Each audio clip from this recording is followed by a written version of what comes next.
Thank you very much, Reverend. Watu wafupi ni hatari sana.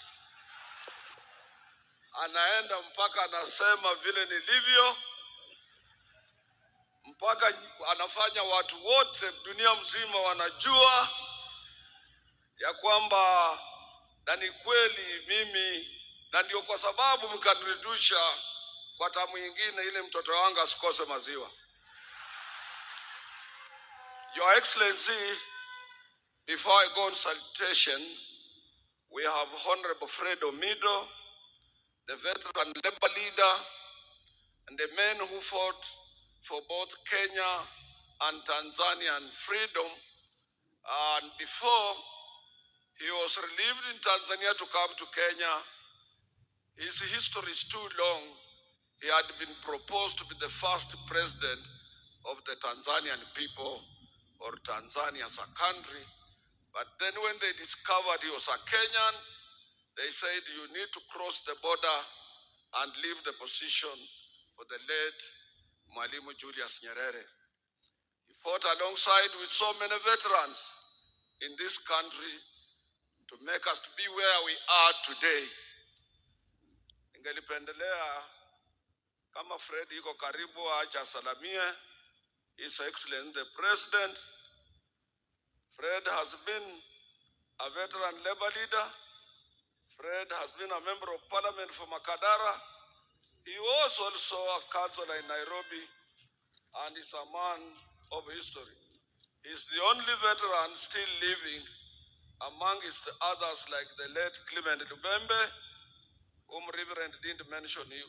Clement Lubembe came from this place as well.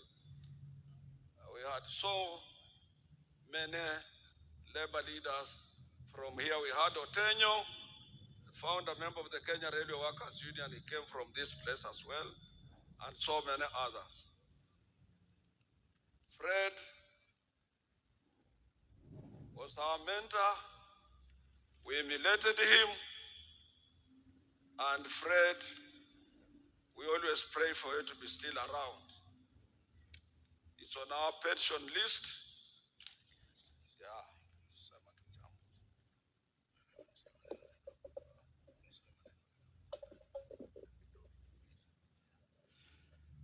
Your Excellency, zamani tulikuwa tukisema mtukufu rais, lakini wakasema mtukufu ni Mungu, kwa hiyo tunasema mheshimiwa rais.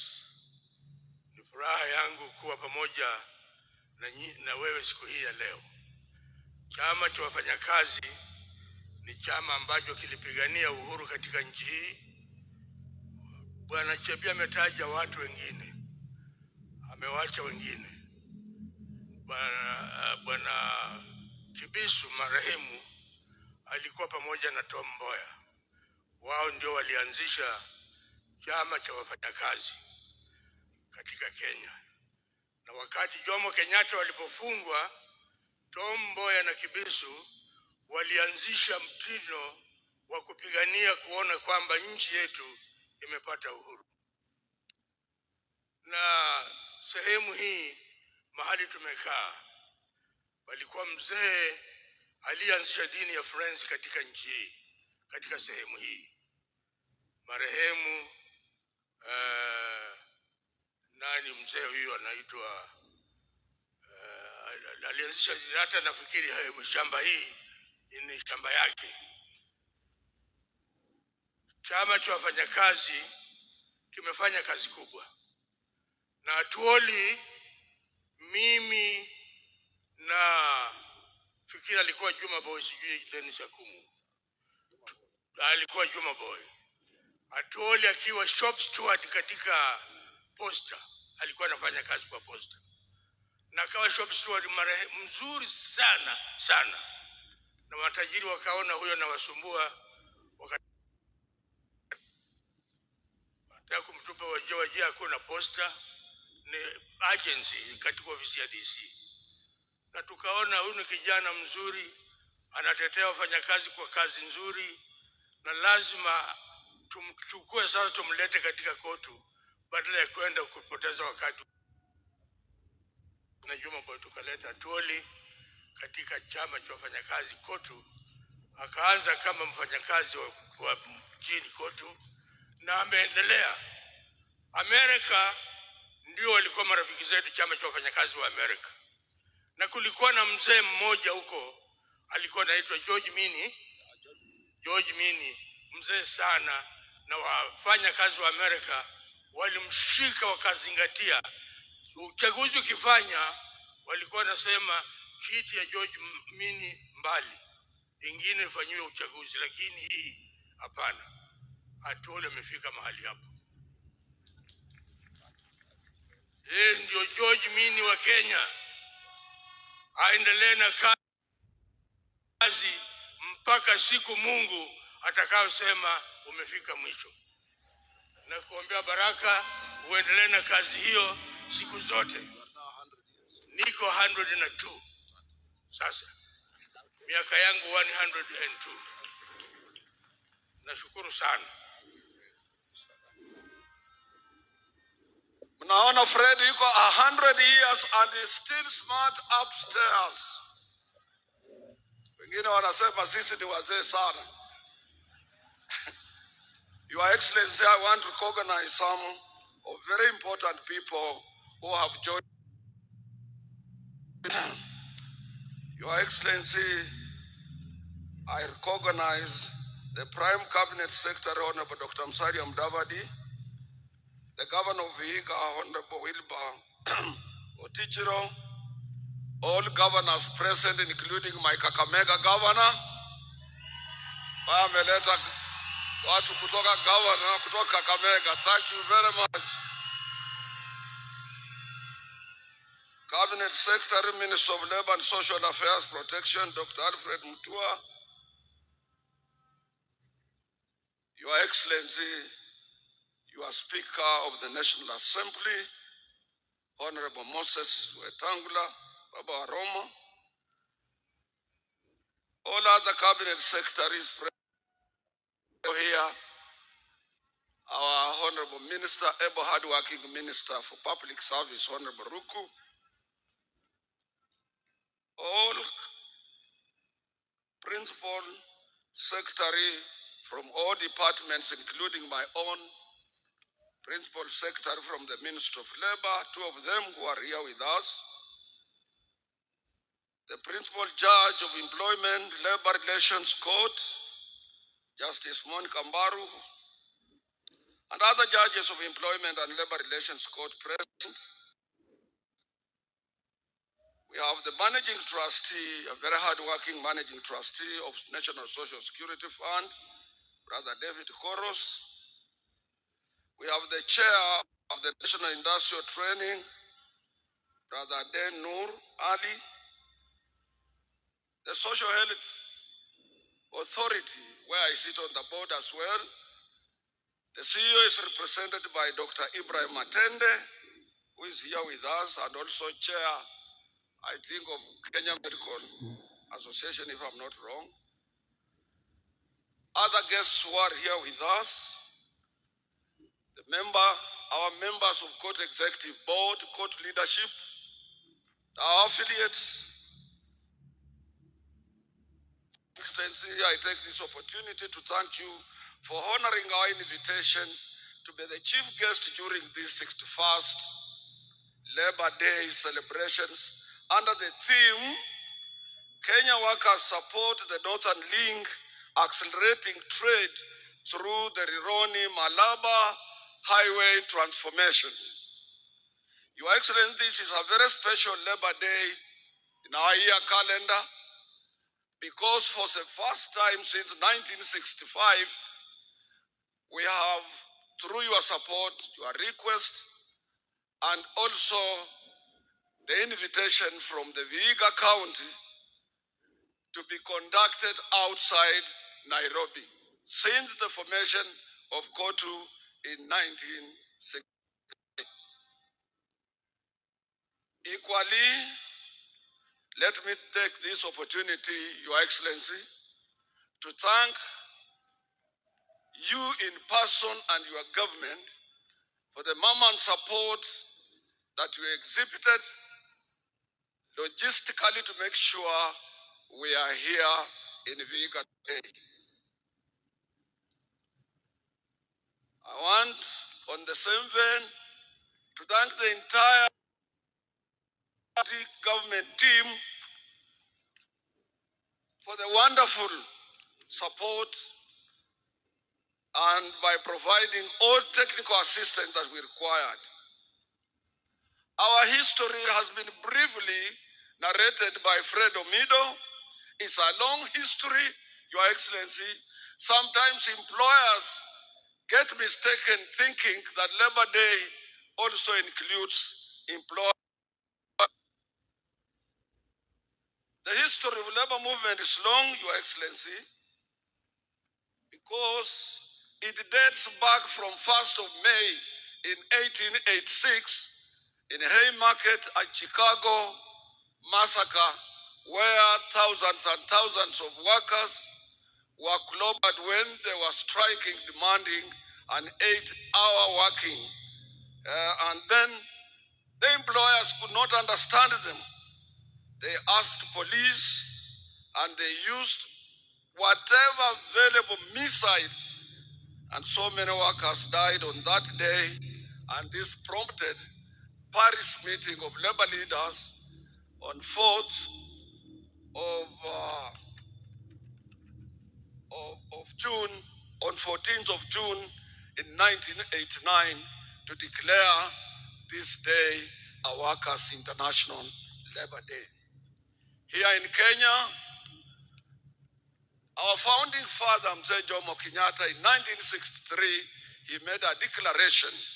And in that declaration, it did really vividly mention that he is accepting that Kenyan workers should join other international workers on International Labor Day to celebrate this day as a Workers' Day in the Republic of Kenya. Doesn't mention employers. Employers can come on our invitation and so on. And I want to thank Kenyan employers who have given us moment support. Your Excellency, we have been renewing our collective bargaining agreements time and again through the support of our employers in the Republic of Kenya in order to improve terms and conditions of service of our members.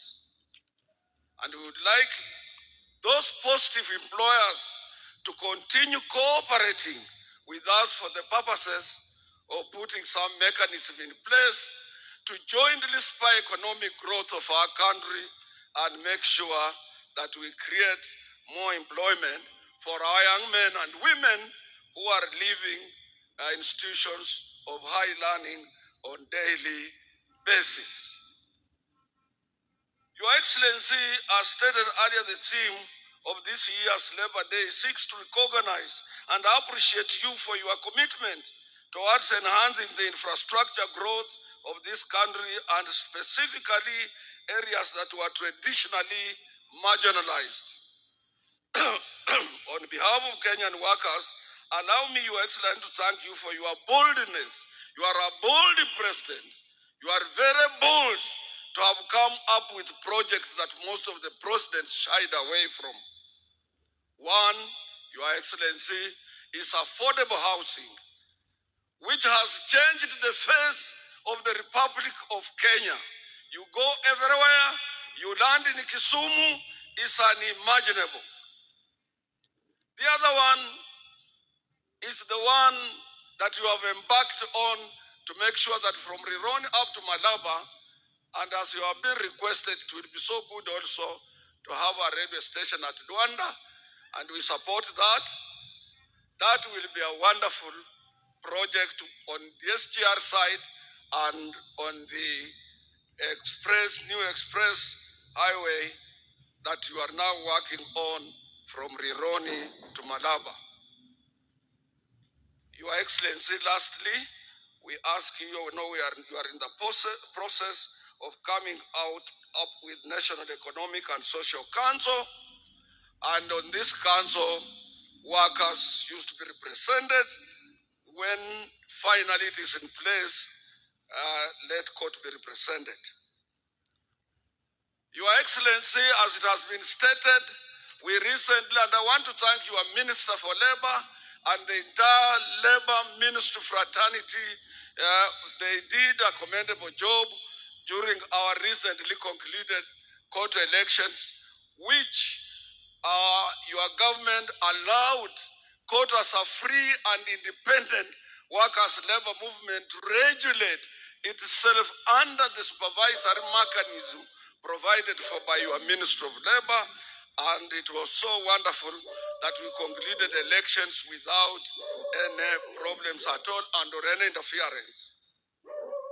Your Excellency, even as we celebrate this year's Labor Day, I am compelled to humbly remind you that the Minister of Labor is here to ratify ILO Convention 189 and 190. This is even after Your Excellency assured Kenyan workers last year during the Labor Day celebrations that the ratifications would take place soon after last year's Labor Day. Your Excellency, I, on behalf of millions of domestic workers, urge you to ensure that the ratification of these two critical conventions that have since been ratified by other countries are equally ratified by our country, by our nation. Your Excellency, the problem on the labor market today globally is outsourcing. Outsourcing is not bad, but Kenyan outsourced companies have a feeling that those employees under their ambits must be exploited. The Minister of Labor promised has got to come out with a policy on outsourcing in this country, as it has been recommended by the International Labour Organization that any outsourced staff and is on your premises must enjoy terms and conditions of service as per the prevailing collective bargaining agreement of that particular industry. Your Excellency, we wish to implore to you more than ensure that all relevant government agencies ensure that outsourced companies also pay statutory deductions, hawalipi kodi, hawalipi kitu chochote. This is a big avoidance of making sure that Kenya government collects revenue from them. Your Excellency, we happen in our midst to have the managing trustee of NSSF. Let me take this opportunity to thank you for the vision and leadership that you have exhibited towards making the National Social Security Fund a leading pension scheme in Africa that is responsive not only in eradicating old age poverty, but also meeting the infrastructure demands. Your Excellency, I used to admire Tanzania and NSSF because it came up with several government projects, including putting up parliament in Dodoma, police stations everywhere in Tanzania, and also in the area of energy, and the latest President Nelson Mandela University of Technology in Arusha, and now I think that is where our current NSSF is heading. Your Excellency, in 2024 and 2025, the NSSF has recorded double-digit returns of 11% and 17%, making it one of the best well-managed workers' fund in the region. We kindly ask you to allow more workers and employers representatives to sit on the board. Say, for example, workers should provide 4 instead of 2, and employers should provide 4 instead of 2, so that we assist the CEO and his team to efficiently manage this workers' fund. Your Excellency, we wish to draw your attention to the growing challenges facing Kenyan workers within the EPZ under the Export Processing Zone Authority, where we are witnessing the emergence of companies not honoring freely negotiated collective bargaining agreements. Briefly, Your Excellency, let me touch on social health authority. We have heard a lot of noises and so on, more so coming from our institutions and workers and other interested organizations. When we carried out research, Your Excellency, we found that you meant very well when you established the Social Health Authority. But as a member of that board, I can tell you for free that the problem that SHA is facing is internal. Otherwise, SHA has done a commendable job. And also, the problem is of mixing two acts, one for Digital Health Authority and which is independent, with that one of SHA, two independent acts of parliament, away from the one that established SHA. As I'm talking to you, Your Excellency, SHA does not administer the information communication system under Taifa Care platform, which is supposed to monitor the entire expenditure of SHA, and also if SHA is given full administrative of that particular platform, other than this being worked out by the DHA, that will be the end of conflicts between the insured organizations and service providers. You can look at that. Meanwhile, those are administrative issues. I have talked to the minister concerned, and I think if they are looked into that, SHA have a platform, controls the information, and monitors the expenditure, both income and expenditure of contributions, which about 90% comes from workers, there will be no more problems. Your Excellency, I have said about affordable housing, and I don't want to repeat, and I want to thank you very much. I want also to go further than that. You allowed us workers to apply to be apportioned, and you reduced the deposit from 10% to 5% for workers. Let these workers be part as owners, because they are contributors of this beautiful, magnificent, affordable houses throughout the Republic. Your Excellency, don't want to labor too much on that. That's a subject we have discussed with you and you are aware. Your Excellency, as Kenyan workers, we are deeply appreciative of the move by your government also to build, as I've said, an SGR. But we want to appeal to you. We have a young man elected by railway workers called Eric Tirop. He wants to renew the CBA, which is stalled since 2014. And that will energize workers in that sector and have an opportunity to enjoy terms and conditions of service like any other workers. You have done very well in sugar reforms, and I want to thank you for that. And the General Secretary was here, Brother Wangara. You have done a good job in sugar reforms and all those factories around. The only problem is that some have reduced workers' salaries by 40% against the ILO Convention on Wages and Protection, and also on issues related to equal work of equal value. And that one I know you will advise accordingly, and you will allow the union concerned to sit with the management and work out on that. Lastly, second last, Your Excellency, I don't want to belabor too much because most of the things are things you know very well. We as workers, we are very much concerned about the ongoing political rallies in this republic as if elections are there next week. We urge the IEBC to put a stop to this menace and ask Kenyans to wait until IEBC releases the campaign calendar for our next year's elections. What we are trying to do now, inciting Kenyans, telling Kenyans things that are not really, this means that, Your Excellency, even if elections will be carried out, and whoever wins fairly with this polarization might cause a problem into our country if we can't put this on a stop. In any country where we have political turmoil or strife, it is workers, women, and children who suffer because they can't fly out. These self-proclaimed leaders of the opposition, they will run away. You will not see them here. And they must be tamed. be tamed by law. And this is the work of IEBC and our government to make sure that since we are not in an electioneering period, you are busy developing this country. You are busy everywhere inspecting government projects, and some people are trying to mar the good work that you are doing. I am passionate about this request, Your Excellency, because if anything happens, it is us.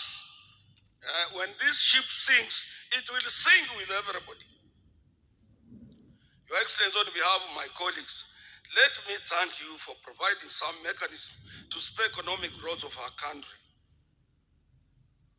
Kenyans did not believe that you can stabilize our economy with signs of construction work across the country that we have witnessed and improvement in infrastructure and what we are seeing. They didn't. Kenyans could not believe that you could lower down the prices of fertilizer. While inflation remains low at 4.40%, the consumer price index in the country has risen to 150.0 points. I want to come to that one later because that will be the last thing. I've already little bit touched on the economic performance of our nation, steered by yourself. You are the patron, you are custodian of economic growth, economic performance, economic protection, and economic changes that we are witnessing. But before mlembe, yenye kuikhalasia, nesichirendi ingo, kanda kabola kana mahuwa kaba kholi bemirimo. Chikari kariyo. Sichirendi ingo, khande ndo musakhulu we area ino, yenye babodre koba tieri. Abemirisi benyu bali imberi ino. Khandi isai na bandu bashirebanga, injire na khulonde khoire hale. Uranga.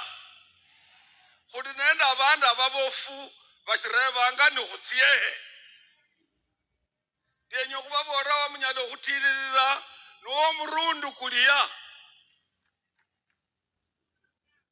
Abana befu aba banyalo khurechera amarechero kabwe o murundu kulia.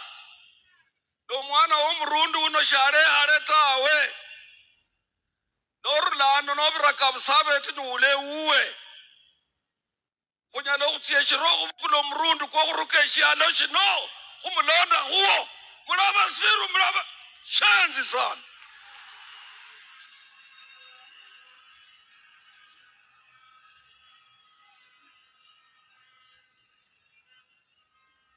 Serikali hiye kulimona mawaziri kane ama permanent secretary zaidi ya 10 abakongo be parastatal bossi bali mu serikali hiyo abandu bali nende sauti kuli mu serikali hiyo fwenzi kuli mu kuli nende power mu serikali hiyo abakwe benyu barebange power fwe kuli nende power.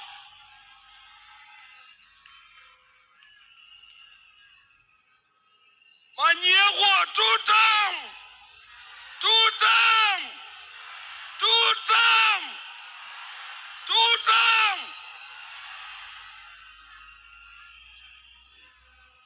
Omuliya bola eshomikani winyala ni sheshishio eshefu njie shino. Your Excellency, I have finished.